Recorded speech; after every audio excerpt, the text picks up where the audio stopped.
지난 시간 계약서를 쓰기 전에 꼭 확인해야 될 사항이 있다고 말씀드렸었는데요.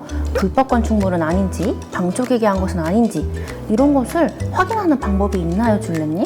네, 있습니다. 계약 전에 등기부 등본과 건축물 대장을 꼭 확인하시면 됩니다. 여기에 저희가 건축물 대장을 준비했는데요. 뭔가 너무 정보들이 많아요. 달래님, 여기에서 사실 제일 중요한 정보, 청년분들이 좀 체크해야 되는 정보는 어떤 게 있을까요? 건축물 대장은 건물의 주민등록증이다 생각하시면 되는데요. 건물의 주 용도, 건물의 집원, 주소 이런 부분을 계약서에 맞춰서 기재해야 되니까 이런 부분을 꼭 확인해 주시면 좋죠. 건축물 현황, 소유자 현황 이런 정보가 있네요. 여기에서 좀 확인해야 하는 것들은 무엇이 있나요? 건축물 대장은 건축물 현황을 보시는 게 조금 더 중요하고요. 사실 건축물 대장에도 소유자 현황은 나오지만 소유자는 우리가 등기부 등본에서 확인을 하고 이 건물의 구분이 어떻게 되어 있는지 다세대, 다가구 우리가 흔히 들어보셨죠? 층별 몇 층까지 있는지 구조는 어떻게 되어 있고 주 용도 우리가 주거용 건물에 사는 게 맞는지 확인을 하시고 나서 진짜로 내 방의 면적과 비교했을 때 면적이 좀 작은 것 같은데 하면은 불법 건축물일 수도 있다 하고 우리가 방조계기를 했구나 의심을 해보는 거죠. 불법 건축물은 뭔가요? 우리가 흔히 계약을 할 때 주 용도에 따라서 교육시설, 근린생활시설 이런 거 많이 들어보셨죠? 나는 주거용으로 사는데 나 교육시설이야 이렇게 다를 때 이거를 우리가 불법 건축물로 사용하고 있구나 하고 생각하시는 거죠. 추가로 면적 또한 다른 경우도 있어서 이 면적 또한 불법 증축, 개축되는 경우가 많으니 이러한 항목은 위에 보시죠. 위반 건축물 표시에서 확인하실 수 있습니다. 근데 모든 불법 건축이 위반 건축물 표시를 달고 있지는 않아요.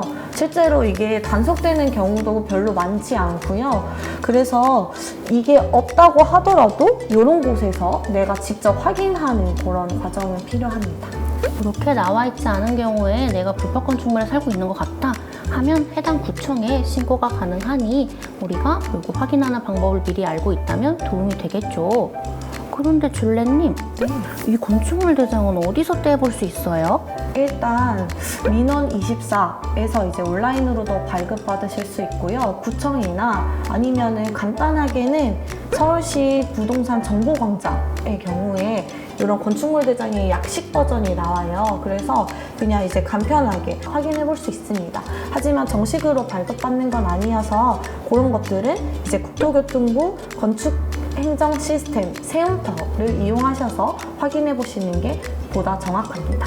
그리고 이 서류들을 이제 계약하실 때는 보통 공인중개사분이 떼주시는 경우도 있어요. 근데 그럴 경우에는 이제 서류들 이제 물론 잘 정확히 주셨겠지만 그래도 열람일치를 한번 확인해 보시는 것을 추천드립니다. 왜냐면 문제 생기기 전에 서류로 이제 계약하게 하는 경우들도 있어요. 그래서 실제로 그런 사례들이 이제 뉴스에 나오기도 해서 열람일치가 내가 계약하는 오늘 직전에 뗀 서류가 맞는지 확인해 보시고 만약에 좀 지났다 하시면은 요거는 지금 다시 떼주실 수 있나요? 하면서 한 번 더 가장 최신의 정보로 확인해 보시는 것도 좋습니다.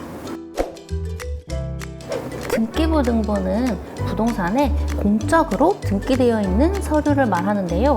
이 등기부 등본을 봐야 되는 이유는 우리가 누구와 계약을 하는지, 소유권과 이 등기부가 재정상 안전한지 이런 부채를 알기 위함인데요. 일단 알아봐야 하는 것들, 꼭 확인해야 하는 것들부터 순서대로 좀 많이 여쭤보도록 하겠습니다. 제일 먼저 펴보면 건물 주소부터 이제 보이나 보죠? 맞아요. 아까 우리가 건축물 대장에서 확인한 주소와 등기부의 주소가 맞는지 일치하는지 확인 후에 크게 표제부, 갑구, 을구 보이시죠? 표제부부터 볼게요. 아까 우리가 건축물 대장에서 본 것 같은 건물의 이름, 주소, 내역, 층별, 면적, 구조 맞는지 확인하고 맞다? 그러면 갑구로 넘어갈게요. 우리가 갑구는 소유권에 관한 사항을 보기 위해서 보는데요. 내가 계약하고 있는 이 사람이 이 등기부에 나와 있는 임대인이 맞는지 확인을 하면서 소유자를 확인을 하는데 소유자의 이력, 어떻게 바뀌어왔는지 소유권에 대해서 확인을 하고 이 소유권이 압류, 가압류 우리가 흔히 어렵죠. 이렇게 근저당에 많은 집이라고 하면은 혼자서 확인이 어렵다 싶으면 함께 계약을 도와주는 공인중개사 또는 변호사, 법무사에게 확인 후에 안전한 집인지 계약을 하는 게 좋습니다. 여기 보니까 지분이 뭐 2분의 1, 2분의 1 이렇게 써 있는데 이런 건 뭔가요? 맞아요.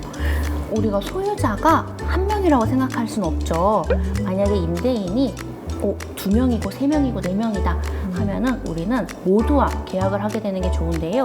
혹시나 우리가 경매에 넘어간다 하면은 우리가 과반수 이상이면은 임대를 놓는 건 가능은 한데요. 경매에 넘어갔을 때는 그 내가 계약한 사람에 대한 n분의 그 금액만 받을 수 있어서 혹시나 모두와 함께 안 된다면 위임장을 확인해서 계약을 진행을 하세요. 다음 을구. 을구는 소유권 이외의 권리사항을 확인할 수 있는데요. 즉 빌리는 것에 대한 내용으로 임차인이 얼마나 있는지, 근저당이 얼마나 있는지를 확인할 수 있는데요. 순위번호를 확인해서 우리가 혹시 모를 사항에 대한 경매 넘어갔을 때 내가 보증금을 전액을 받을 수 있는지, 일부만 받을 수 있는지 확인하고 계약을 하는 것이 중요합니다. 여기서 저희가 흔히 원룸을 계약을 할 때는 보증 금액이 적어서 우리가 소액 임차인에 해당이 되실 텐데요. 이럴 경우에는 최우선 변제 금액이 적용이 됩니다. 근데 최우선 변제 금액은 앞에 저당권이 설정된 날짜를 기준으로 하기 때문에 이러한 날짜까지 꼭 확인 후에 계약을 진행을 하세요. 그리고 등기부등본을 떼실 때 말소사항 포함으로 떼시는 걸 추천드리는데요. 왜 그러냐면 지금 소유주가 나랑 계약하려고 하는 그 사람과 똑같은 경우 근데 말소사항을 확인해 봤더니 임차권 설정된 경험이 있는 경우 라고 하면은 이 임대인은 그 전에 어떤 임차인에게 보증금을 제때 반환해 주지 않아서 임차권 등기 명령으로 등기에 이제 임차권이 설정된 경험이 있는 사람인 거예요. 이 임대인이 충분히 그 보증금을 제때 반환해 주는 이제 신뢰할 만한 사람인지 한번 확인해 보시는 것도 좋습니다. 그런데 줄레님, 등기부등본은 어디서 뽑아요? 등기부등본은 인터넷 등기소에서 직접 발급받으실 수 있는데요. 계약서 쓰러 가시기 전에 한번 서류도 쭉 훑어보시는 걸 추천드립니다. 또 하나, 아까도 말씀드렸듯이 열람 일시 중요하다고 말씀드렸죠. 혹시나 우리가 계약을 하고 입주하게 되기 전까지 계약 기간이 텀이 좀 있다 하면은 잔금을 치르기 전에 우리가 등기부등본을 한 번 더 떼달라고 요청하는 것도 도움이 되실 겁니다. 그런데 이런 서류들은 보통 공인중개사분들이 계약할 때 챙겨주시지 않나요? 맞습니다. 우리가 공인중개사에 가서 계약을 하게 되면 계약서, 우리가 아까 봤던 건축물 대장, 등기부등본, 그리고 우리가 사무실에서 계약을 하게 되면 그 중개소에 공제증서나 보험증서 이런 거랑 우리가 다음 회차에서 알아볼 중개대상물 확인 설명서 이렇게 모든 서류가 꼼꼼히 읽어서 챙겨주시는 분들이 좋은 중개사인데요. 그런 것보다 우리가 직접 살고 있는 집을 더 읽을 줄 알고 볼 줄 안다면 훨씬 더 도움이 될 것 같죠? 오늘 다룬 내용 중에서도 보시면서 궁금하신 분들이 많을 것 같아요. 혹시나 추가로 궁금한 점이 있다면 언제든지 저희한테 댓글로 남겨주세요.